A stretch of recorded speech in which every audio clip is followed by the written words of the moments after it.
Assalamualaikum warahmatullahi wabarakatuh. Perkenalkan nama saya Muhammad Nabil Makarimsyah dari jurusan P3E dengan NIM 240 20 950 1104. Hari ini saya ingin mengerjakan soal yang diberikan oleh dosen dari mata kuliah Matematika Diskrit. Baiklah, saya langsung memulaikannya. Soalnya adalah diketahui dua buah relasi R dan S yang masing-masing didefinisikan pada himpunan A sama dengan himpunan A, B, C, D. Masing-masing relasi direpresentasikan dalam graf berarah berikut ini. Yang di kiri adalah graf R, dan di kanan adalah graf S. Tentukan apakah R dan S reflektif, setangkup, tolak setangkup, dan atau menghantar, dan jelaskan alasannya. Baiklah, yang pertama adalah apakah R refleksif? Sebuah relasi dikatakan refleksif jika setiap elemen memiliki loop atau panah dari dirinya sendiri ke dirinya sendiri. Pada graf R, tidak semua simpul memiliki loop, hanya B, misalnya A, C, dan D tidak memiliki loop. Kesimpulannya R tidak refleksif. Selanjutnya, apakah R setangkup? Sebuah relasi dikatakan setangkup jika ada X, Y, maka ada juga Y, X. Maka pada graf R ada panah dari B ke D dan ada panah balik dari D ke B. Maka kesimpulannya R itu setangkup.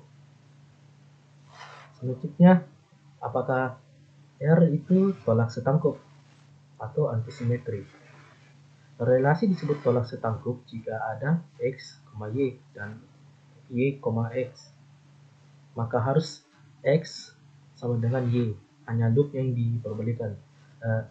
Jika relasi simetris, ini alasannya R tidak tolak setangkup karena jika relasi simetris atau setangkup, maka otomatis tidak bisa antisimetri karena ada banyak pasangan dua arah.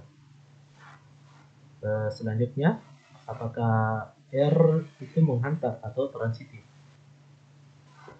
Relasi disebut transitif jika ada X, Y dan Y, Z, maka harus ada X, Z.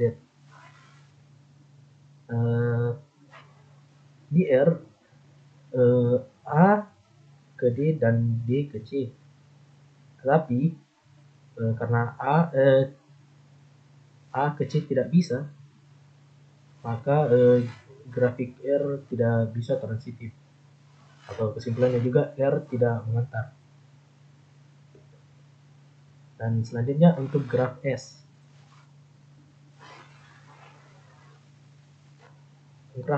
Pada graf S, tidak semua simpulnya juga memiliki loop.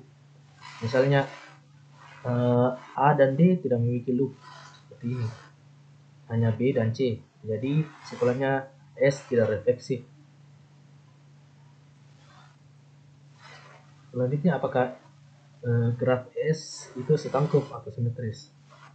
Seperti disebut, sebuah relasi dikatakan setangkup jika ada X, Y, maka ada juga Y, X.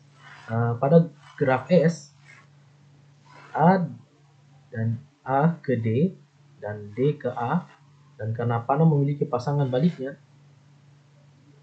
maka kesimpulannya S bersifat setangkup. Itu pun juga bisa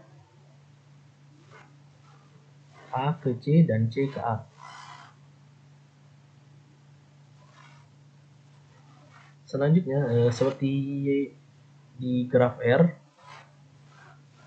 graf S tidak bisa tolak setangkup atau antisimetri karena seperti biasa seperti disebut tadi, jika relasi simetris maka otomatis tidak bisa antisimetri karena ada banyak pasangan dua arah.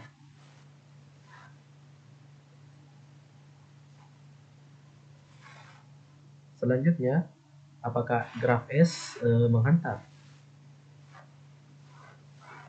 Jika A dan D dan D ke C, A ke D dan D ke C ada, maka harus ada A ke C. Dari graf yang di S ada, di dalam grafiknya ada. Oleh karena itu transitif. Kesimpulannya S menghantar. Hasilnya jadi relasi R bersifat setangkup tetapi tidak refleksif, tidak setangkup, tidak setolak setangkup, dan tidak menghantar. Sementara itu relasi S bersifat refleksif, setangkup, dan menghantar, tetapi tidak refleksif dan tidak tolak setangkup. Baik, sekian dari saya. Bila ada kesalahan tolong dimaafkan. Assalamualaikum warahmatullahi wabarakatuh.